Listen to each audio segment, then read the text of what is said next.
25 days of design chats in December. Let's go. December 8th, how to replace things that break on your mid-century home. When I started this video series, I asked if you had questions, and here is one I'm about to answer. Midge, I love your handle, requested a mini episode. I'm interested to hear your thoughts on bedroom and interior doors. Our doors are not hardwood, but the kind that match the trim. I'm assuming she means something like this. One needs to be replaced because a hole was kicked in the middle, not by me.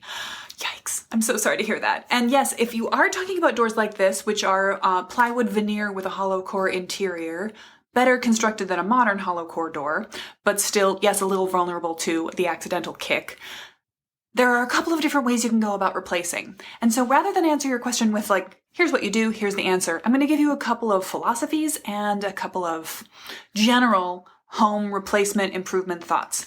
Because when you're dealing with a home like these ones that's been around for a long time, it has a lot of details in place that already work together, that are original. Why change it if it's not broken?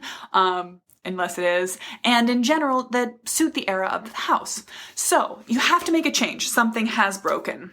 There's a couple of different ways to go. You can try to specifically match. You can actually go looking for other vintage doors. You can try to salvage them off a demolition project, go to your local restore, and see if anyone has dropped off doors.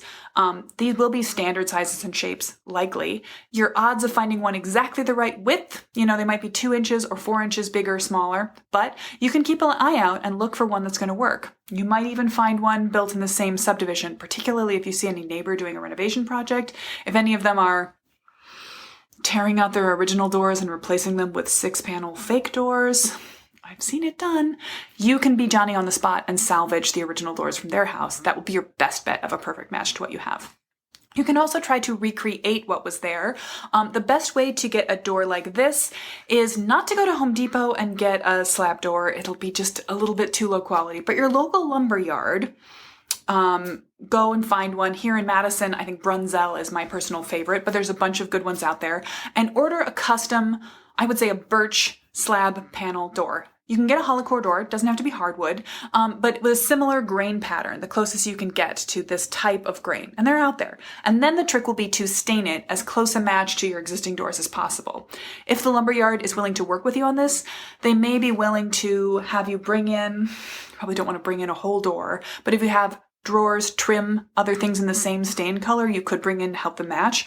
Or they might be willing to work with you to suggest several options you can try yourself and DIY staining it. I actually put doors just like this in my basement when I remodeled it, and they are stained in amber shellac, which is probably what this is. A slightly fussy material, but did a pretty good job of matching the color tone and the sheen of these original doors. Or you can just look for a modern urethane stain and finish in a satin finish that will be a close match to what you've got. Then the third option, finding something exact to replace it, recreating something to replace it, is to do something that stands out. You could replace it with a slab panel door and paint just that one door a bold color. Let it be unique. I don't recommend that you try to go ahead and put in vintage or traditional style 6-panel doors. They don't suit this era of house and they won't really look nice here. But you can do something else. You could try to find a door with a light in it, unless this is a bedroom. You can play around, do something more interesting. You could put a design, you could paint a pattern, you could hang something on the door, the new door, to replace it. Or you could even try to patch and replace the place where the hole is with something that feels intentional.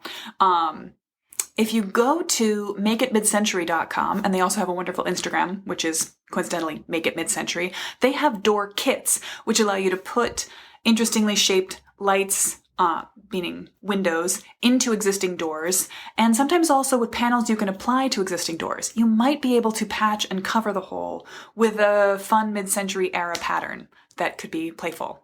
So, Midge, I hope that you see this video, I'm going to tag you in it, and that you let me know which one of these options seems most useful to you. For everyone else out there, anyone else have a door that's been kicked in? There's actually one in the basement of my sister's house. Who knows how this happens, but life finds a way. So if you've got a door that's been kicked in, what have you done about it? Have I inspired you to think of something you could do differently? I'm excited to hear what's up with your need for a replacement door. in the comments.